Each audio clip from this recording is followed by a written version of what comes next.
Le boxeur Panama All Brown, vivant en plein cœur du Mans pour le match du siècle, une affiche qui fait rêver. Mais il ne s'agit pourtant que d'une reconstitution d'un combat vieux de 82 ans. À quelques heures du combat, l'organisateur vérifie que tout est en place. L'affiche irréelle entre Panama All Brown et Balthazar Sanchili, boxeur des années 30, fait rêver.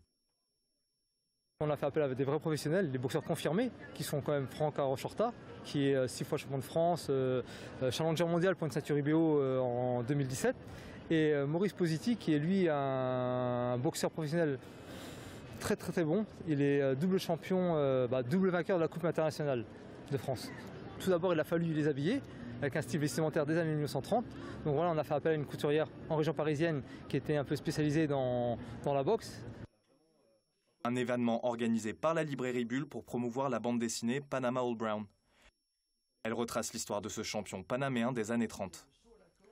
Il avait des siffles. C'est un boxeur fantasque. C'est ça qui le faisait aimer, mais qui le faisait détester aussi. Le public parisien le détestait. Et c'est un truc qui m'a marqué, c'est vrai. C'est pas une légende, il était vraiment pas aimé du public. Parce que d'une part, le public parisien est chauvin à l'époque, et peut-être encore maintenant, je sais pas, mais à l'époque est chauvin.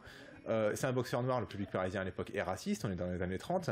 Et il met au tapis en moins d'une reprise le champion français qui sont venus acclamer et pour lequel ils ont payé un bras le billet. Ce soir, le combat a débuté à 18 h pour le plus grand plaisir du public manceau.